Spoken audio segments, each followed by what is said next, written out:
이 작가는 독하다. 이 작가는 거칠다. 이 작가는 솔직하다.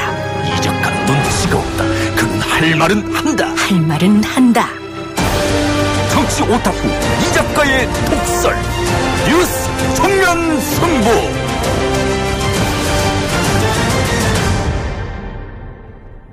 일본의 수출 규제 조치에 대한 반발로 이른바 일본 여행 안 가기에 동참하는 사람들이 늘고 있습니다. 그동안 우리 국민이 많이 찾은 일본의 소도시들은 실제로 한국인 관광객이 눈에 띄게 줄었다는 이야기도 들리고 있죠.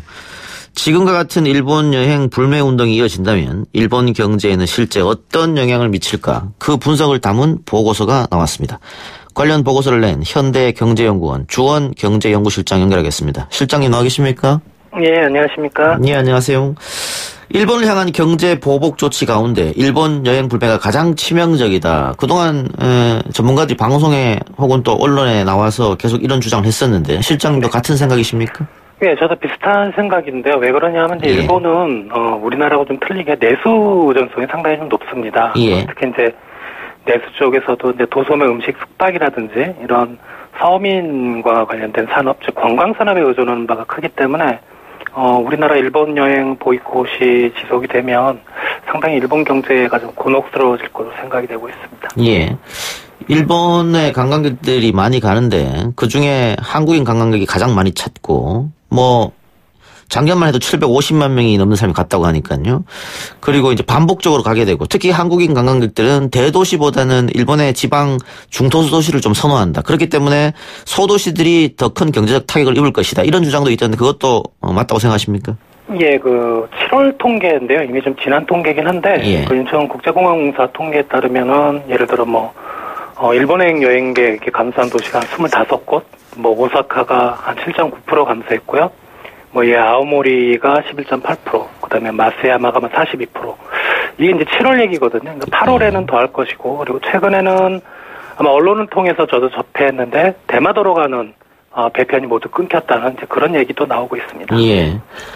그런데 일본 정부는 그 한국인 관광객이 감소하면 중국인 관광객으로 대체하면 된다. 그렇게 해서 중국인 관광객들의 비자를 간소화하는 조치 이런 것도 지금 시행하려고 하고 있는 거거든요. 그래서 네. 실질적으로 중국인 관광객이 또 늘어났다고 하는데 그 한국인 관광객의 대체가 되겠습니까? 중국인 관광객들이 어떻게 보세요? 그게 이제 우리 몇 년 전에 사드 때문에 중국인 관광객이 막 줄었을 때 그때 경험을 생각해 보시면 알겠는데 우리 정부도 이제 대체하려고 많이 노력을 했거든요. 근데 그게 대체가 좀 한계가 있고요. 그게 단기간에는 그렇게 쉽지 않다는 게 이제 문제고요. 그래서 일본 정부의 노력으로 중국인 관광객이 좀 늘어나긴 하겠지만 그 늘어나는 폭은 세 발에 피지 않을까 생각이 됩니다. 예.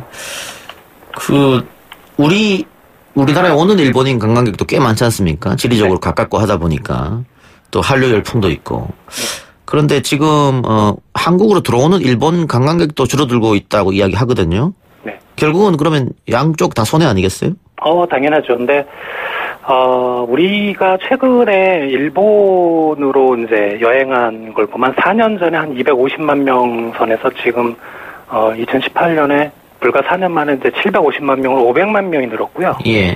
3배가 늘은 거죠. 그리고 일본은 같은 기간에 한 200만 명대에서 크게 안 늘었습니다. 쉽게 말씀드리면 일본은 상당히 좀 낮은 수준에서 우리 쪽으로 들어오고 있기 때문에 여기서 주는 게 좀 한계가 있을 것 같은데 우리나라는 워낙 500만 명이라는 숫자 자체가 약간의 버블이 좀 껴있기 때문에 더 큰 폭으로 주는 게 맞다고 보시는 게 맞을 것 같습니다. 그 우리나라 관광객들은 몇 년 만에 왜 이렇게 몇 배나 폭등하게 일본을 많이 갔을까요? 글쎄요, 저도 잘 모르겠는데 아마 그 일본 여행 봄이 좀 불었던 것 같아요. 아마 TV에서도 방송도 많이 하고 그런 것 때문에 많이 늘어났던 것 같아요. 홈쇼핑에서도 일본 관광을 많이 소개하고 그렇습니다. 그리고 국내 관광이 너무 비싸다. 차라리 가까운 일본이 낫다 있고 하니까 그러겠죠.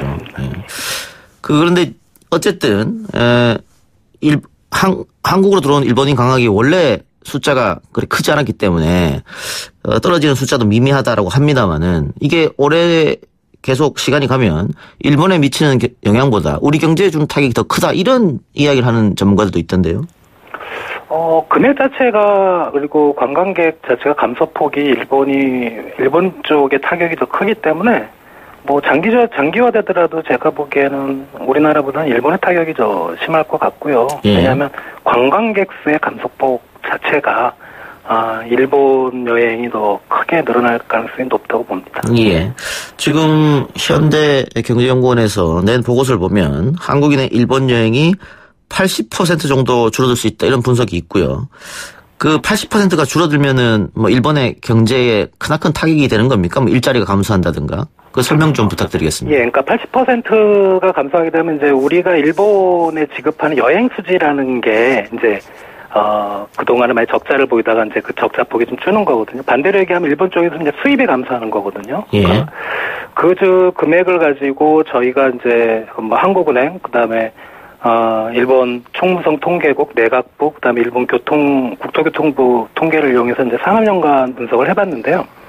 일본의 경제 성장률을 한 0.1%포인트, 2020년 기준으로 떨어뜨리고요.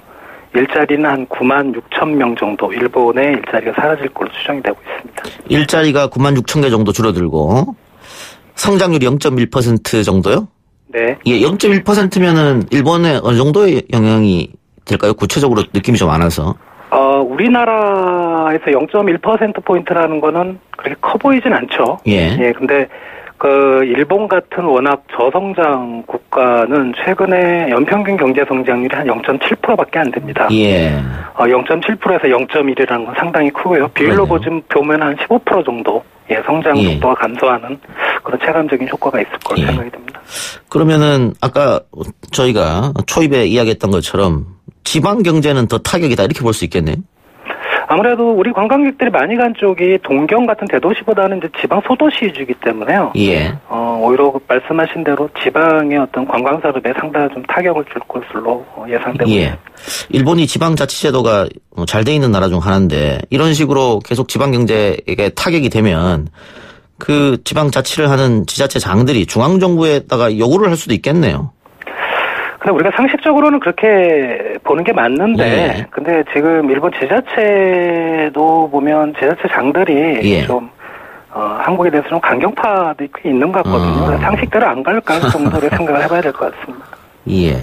뭐 어쨌든, 이번, 우리가 불매 운동으로 영향을 받고 있는 지자체에서 한국 관광업계 종사자들을 뭐 만나러 온다, 뭐 이런 얘기도 있던데, 어쨌든 상식적으로 움직이는 않는 것 같군요. 예, 그렇죠. 예. 자, 일본의 피해가 더 클 것이다. 지금, 보고서에 보면 그렇게 보이는데, 국내에 미치는 반작용도 당연히 있겠고요. 그 대응책이 필요하다고 하면 어떤 대응책이 있겠습니까? 아무래도 이제 우리가 일본 여행 안 가면 일본 사람들도 한국 여행을 안 오게 되겠죠. 근데 당연히 우리가 이제 피해가 있긴 한데요. 원칙적으로는 외교 문제로 해결을 해야 되고 경제 전쟁으로까지 가지 않는 이제 양국 정부의 노력이 필요한데, 근데 그쪽에서 계속 경제 전쟁을 하고자 한다면 우리도 뭐 각오를 해야 될 것 같고, 가장 이제 피해를 받는 게 이제 이 이슈에 대해서는 관광산업입니다. 국내 관광산업 아무래도 대일본 의존도가 높고요. 그러니까 여행사나 항공사의 피해가 좀 많이 갈 것 같고, 이런 쪽에 대비해서 큰 기업들은 상관이 없는데 작은 기업들이 상당히 좀 어려워질 가능성이 있습니다. 그런 쪽에 대한 뭐 금융 세제 지원, 그다음에 모니터링 이런 게 강화가 돼야 될 것 같고요.